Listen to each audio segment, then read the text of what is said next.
네, 들으신 것처럼 특검이 한덕수 전 국무총리에게 징역 15년을 구형했고요. 지금 법원에서는 한덕수 전 총리 측의 최종 변론이 진행 중인 것으로 속보가 들어왔습니다.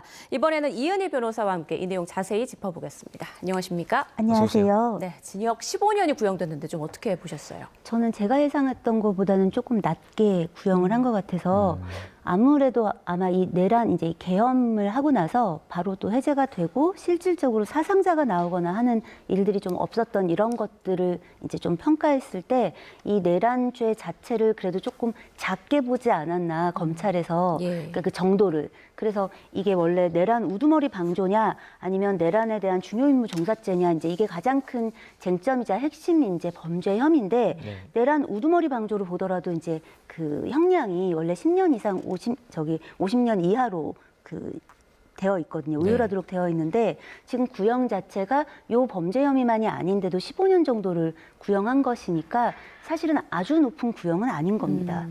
그 혐의가 여러 개 있었는데 계엄 방조 그리고 그 계엄 해제 지연, 사후 계엄 선포문 작성 그리고 폐기 등인데요. 법원에서 가장 어떤 걸 좀 핵심적으로 봤을까요? 아무래도 이 계엄 자체에 대해서 역할이 있었느냐. 이제 이렇게 되면은 그 이제 우두머리에게 방조하는 정도가 아니라 중요 임무를 이제 수행했느냐를 보게 되는 것이고요. 그게 아니라면 방조 정도를 보게 되는 건데 이 방조라는 것은 총리셨잖아요, 이분이. 그러니까 그 당시에 그저 좀 저는 반대인데요. 혹은 뭐 좀 이거는 안 하시는 게 낫지 않을까요? 정도가 아니라 조금은 더 적극적인 그 만류를 했어야 될 의무가 있다라고 보여지는 자리거든요. 그래서 그런 어떤 적극적인 제지를 하지 않았다면 이 부분조차도 사실은 말리는 어떤 말을 한 거 정도를 넘어서서 뭔가를 하지 않았다면 방조 정도를 볼 것인가. 이제 이 부분이 사실 가장 핵심되는 것입니다. 예, 저 지금 한 전 총리 재판을 맡은 형사합의 33부는 오늘 결심 공판을 연뒤 내년 1월 21일 또는 28일에 1심 선고를 하겠다 이렇게 밝혔었는데 1심에서 지금 한 전 총리 측이 주장했던 부분이 좀 어느 정도 받아들여질 가능성이 있다고 보세요? 가능성을 전면적으로 배제하기는 어렵습니다. 지금 한덕수 전 총리 측은 이제 피고인 측에서는 만류하고 반대도 하고 했기 때문에 적어도 내란 이 우두머리를 방조하거나 내가 어떤 역할을 수행한 건 아니다. 가장 중요한 혐의에 대해서 좀 부인하고 있거든요. 그리고 했던 말들은 기억이 나지 않는다. 뭐 하지만 나는 반대했다. 그리고 이제 그 윤석열 전 대통령도 뭐 이제 증인으로 나와가지고 한덕수 피고인이 이제 그 당시에 뭐 반대 취지로 이야기를 했다라는 정도의 증언은 했단 말이에요. 그런데 이제 뭐 또 이상민 전 장관이나 김용현 전 장관은 아예 증언을 또 하지 않았고 이제 이런 상황이니까 증거불충분 같은 부분들을 좀 이제 다퉈질 수 있으니 그 주장이 전혀 받아들여질 가능성이 없다라고 보기는 어렵습니다. 그런데 사실은 전반적으로 그 총리라는 자리는 굉장히 무거운 자리란 말이에요. 그 대통령이 예를 들어 유고시 사실은 그 역할을 대행해야 하는 정도의 어떤 굉장히 중차대한 이제 그 직책이고 그런 예우를 받고 이제 이런 자리인데 그 자리에서 내가 계엄하는 걸 알고 있었고 이런 부분에 대해서 일정 부분 그 어떤 좀 적극적인 만류를 하고 뭔가 이런 어떤 절차에 있어서 좀 어떤 직을 걸든 어떤 자기의 위험을 감수하든 뭔가 어떤 액션을 하지 않았는데 그 자체를 그저 방조하지 않았다. 그냥 이 정도면 뭐 반대를 한 거다. 이렇게 인정을 받아줄 것인가. 그건 좀 어렵지 않을까라는 생각이 듭니다. 전체적으로 그동안 나왔던 현출된 증거라든가 CCTV라든가 뭐 여러 증인들의 어떤 증언들을 그 종합적으로 봤을 때는 방조 혐의 정도는 인정이 될 것으로 보통은 좀 전망들을 하고 있습니다. 앞서 특검이 이제 징역 15년을 구형을 했고 지금 한덕수 전 총리 측에서 최종 변론을 진행 중이라는 소식을 저희가 전해드렸는데요. 관련해서 좀 자세한 내용이 좀 들어왔습니다. 한덕수 전 총리 측에서 최종 변론에서 이제 공소장을 변경한 것이 위법이다 이렇게 주장을 하고 있다고 합니다. 내란 방조와 종사, 그러니까 기본적인 사실과 관계가 다르다라고 주장을 하고 있는데요. 내란 방조 같은 경우에는 행위 인식과 방조의 고의가 있어야 하고 내란 종사는 이제 모의 참여, 지휘 등의 행위를 해야 하는데 그러니까 한 전 총리는 이런 특정적인 행위를 하지 않았다 이렇게 주장을 하고 있는 것 같습니다. 그래서 행위 사실 변경 없이 이런 적용하는 법조항만 추가를 하는 것은 잘못됐다. 다시 말해 공소장 변경은 위법이다. 이렇게 계속 주장을 하는 것 같거든요. 공소장 변경 위법이 좀 받아들여지기는 쉽지 않아 보이는데요. 왜냐하면 우리가 어떤 행위들을 이제 보통 바라볼 때 보통 형사 사건에서 주의적으로 이제 그 범죄 혐의를 적용하고 또 이제 이게 안 된다면 예비적으로 이런 혐의를 적용해 봐 주십시오.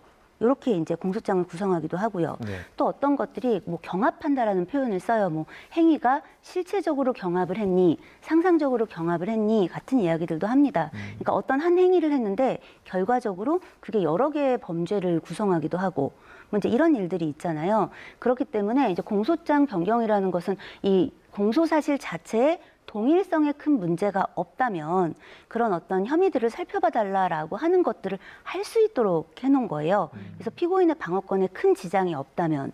그런데 지금 한덕수 총리가 이 계엄 당시에 했고 혹은 안 했고 하는 것들이 문제가 된 행위들에 대해서는 어느 정도 다 현출이 되어 있는 상황이고 네. 그것에 대한 갑론을박이 있었잖아요. 그런데 이제 이것을 나중에 공소장 변경했다라는 것만으로 이게 공소장에 좀 위반이 이 변경에는 절차상 위반이 있다라고 얘기하는 건 좀 무리하지 않을까라는 생각이 듭니다. 네, 한덕수 전 총리 측에서는 지금 계속 내란 방조는 행위 인식과 방조의 고의가 있어야 하는데 그런 부분이 없었다라고 주장을 하고 있는데요. 마지막 신문 과정에서의 한 전 총리의 발언 잠깐 듣고 오겠습니다. 대통령으로부터 계엄에 대한 얘기를 듣고서부터는 제가 어떤 경위를 거쳐서 무슨 일을 했었는지에 대한 그러한 기억이 굉장히 부족하다. 그렇게 느끼고 있고요. 거의 뭐 멘붕 상태 내지는 정말 뭔가 보고 듣고는 합니다만 그것이 제대로 이렇게 들어와서 인지가 되는 그런 상황은 정말 아니었다. 피고인이 비상계엄을 막을 생각이 있었다면 지금 최상목이랑 조태열이 저렇게 윤석열한테 제고해달라 이렇게 말을 할 때는 피고인도 반대하기 아주 좋은 환경 아닙니까? 같이 두 명이 제고해달라고 하고 있으니까 같이 비상계엄은 안 됩니다. 제고해달라고 같이 호응할 수 있는 아주 좋은 시기인데 그러니까 왜 가만히 계셨습니까?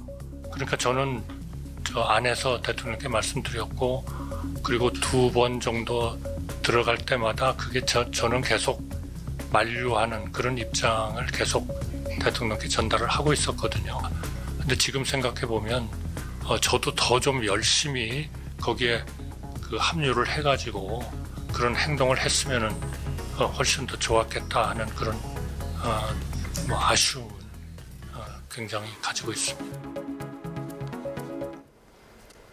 네, 한 전 총리 당시 이른바 멘붕 상태였다면서 기억이 안 난다. 그리고 조금 더 적극적으로 말렸으면 좋았을 걸 하는 아쉬움이 든다. 이런 취지의 주장을 계속 펼쳤는데 오늘 특검에서 이제 징역 15년을 구형했고 과연 법원에서는 어떻게 판단할 것인가 이 부분이 또 관심입니다. 1심 선고 결과는 좀 어떻게 예상할 수 있을까요? 아무래도 만약에 이제 그 특검에서 기소한 혐의에 대해서 인정한다면 검찰에서 구형한 정도의 형량은 인정이 될 걸로 보입니다. 왜냐하면 아까 서두에서도 말씀을 드렸지만 많이 구형한 게 아니에요. 예. 그런데 사실은 좀 더 이게 꼭 구형을 했다고 해서 거기에 국한되는 건 아니거든요. 더 높은 형량을 적용할 수도 있는 겁니다.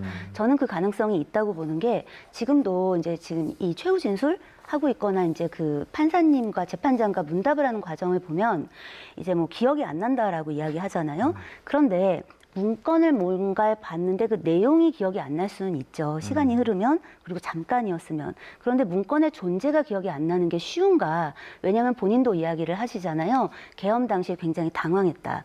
그리고 여기 앉아있는 지금 이 스튜디오의 3분 그리고 저까지 그리고 이 방송을 보고 계시는 국민들 중에 계엄이 발표되던 날 뭐 했냐라고 할 때 기억을 그날 기억이 안 나라고 하시는 분은 거의 없을 것 같아요. 왜냐하면 우리가 통상 형사사건을 할 때도 어떤 증인신문을 하거나 신빙성 같은 걸 평가할 때, 진술의 신빙성을 평가할 때 그날 그 기억을 할 만한 특별한 이유가 있었나, 사정이 있었나 같은 걸 봅니다. 근데 이제 아무래도 법원에서 이제 볼 때 좀 진솔하게 진지한 어떤 자백과 반성을 하고 있지 않다라고 여겨지면 구형한 것보다도 좀 더 높은 형량이 적용될 수도 있다라고 말씀드릴 수 있을 것 같습니다. 네, 그 특검에서 선택적 기억이라고 주장을 하고 있는 부분이 네. 제가 이제 이해하기로는 네. 만류한 건 기억이 나는데 네. 거기서 정확히 어떤 일이 있었는지 다른 건 좀 기억이 안 난다. 이렇게 말해서 지금 그렇게 주장을 하고 있는 거죠? 네, 선택적 기억이라는 건 유리한 건 기억하고 불리한 건 기억하지 않는 이제 그런 것들을 이제 증인이나 어떤 뭐 피고인, 뭐 혹은 피해자 뭐 이런 사람들이 이제 진술을 할 때 그 부분을 지적할 때 보통 쓰는 용어입니다. 네. 그래서 지금 이제 특검에서 이야기하고 있는 것도 아니 반대를 했다는데 그 충격적인 날, 그렇게 당황한 날 그 말이 뭐였는지 어떤 행위를 했는지 기억이 정말 안 나? 그거는 그냥 기억 안 하고 싶은 거 아니야? 너무 단편적이고 너무 그냥 단발마의 것들이라서 충분하지 않았으니 말 안 하는 거 아니야? 이제 이런 지적을 하는 것이죠. 자, 지금 많은 시청자분들이 헷갈리실 수도 있을 것 같은데 내란 우두머리 방조 혐의를 적용할 것인가, 내란 중요임무 종사를 적용할 것인가. 네. 근데 이 중에서 내란 우두머리 방조 혐의가 적용된 거잖아요. 네, 그 그렇습니다. 이유는 무엇이고 또 어떤 차이가 있는 건가요? 전반적으로 지금 이제 한덕수 총리 같은 전 총리 같은 경우는 나는 몰랐다. 일단 이 계엄이 이루어질지 이 날까지 난 알지 못했고 예. 이날 와서야 알았고 나름 반대 의견을 피력했지만 그게 뭐 이제 통용되지 못했다. 이런 이야기를 하는 거예요. 그러니까 기여도는 없다라고 이야기하지만 말려야 되는 의무가 있는 자리에는 있었기 때문에 이런 경우에 이제 방조죄를 보통 적용하게 됩니다. 예. 그러니까 한마디로 옆에서 옆방에서 내 가족이 다른 가족을 살해하고 있는 걸 알고 있는데 알지만 그냥 있어요. 그러면 말릴 의무가 있었다라고 보기 때문에 보통 살인에 대한 방조죄를 적용합니다. 이제 그런 걸 우리는 방조죄라고 불러요. 예. 그런데 이 중요 임무를 수행했다는 건 이런 겁니다. 지금 이제 계속해서 얘기되어지는 것들 중에 하나가 이상민 전 장관과 그 한덕수 전 총리가 둘이서 이제 CCTV 상에 보면 대화를 하는 장면이 나온다고 합니다. 예. 그리고 이야기되어지는 것들이 이날 단전단수 이야기가 있었다. 뭐 이제 이런 이야기들도 이제 나오는데 다만 이런 부분들이 정말 지시가 있었는지 논의가 있었는지 이제 이런 것들이 있는데 이건 그 당시 계엄을 하는 것에 대한 구체적인 어떤 행위들이잖아요. 이런 것들을 협의하거나 지시하거나 했다면 사실은 중요 임무를 했다라고 보여지는 것인 거고요. 그냥 그거는 그런 것까지는 아니더라도 좀 더 말려야 될 의무가 있는데 그걸 하지 않고 그냥 내 의견은 이 정도 하고 속수무책 그냥 수수방관하고 있었다면 그거는 해야 될 의무를 안 하는 거니까 의무가 있는 자니까 그러니까 그런 경우에는 방조죄가 적용될 가능성이 큰 겁니다. 네. 만약에 재판 결과 1심 선고가 나오게 되면 윤 전 대통령 재판에도 영향을 미친다고 보십니까? 왜냐하면 영향을 줄 수밖에 없는 게 우선 양형면에서도 그렇고 유무죄도 그렇습니다. 윤 전 대통령은 지금 자기가 무죄라고 주장하고 있잖아요. 네. 내란이 아니다, 아니었다라고 얘기하고 있는데 애초에 지금 한덕수 전 총리에 대한 혐의도 내란을 전제로 하고 있는 거잖아요. 네. 그러니까 이게 유죄가 나온다는 건 내란이 인정되는 거예요, 사실상. 판단 이유라고 얘기하는데 판단 이유 중에 내란 인정이 있는 건 거죠. 그러니 윤석열 전 대통령 이 재판에도 영향을 주게 되고 양형도 어쨌든 최초에 지금 이제 판결이 나오는 거니까 이 부분을 좀 기준점 삼게 될 가능성이 좀 더 높습니다. 네, 알겠습니다. 한덕수 전 총리에 대한 징역 15년 구형 그 배경 짚어봤습니다. 지금까지 이은희 변호사와 함께했습니다. 고맙습니다. 고맙습니다. 감사합니다.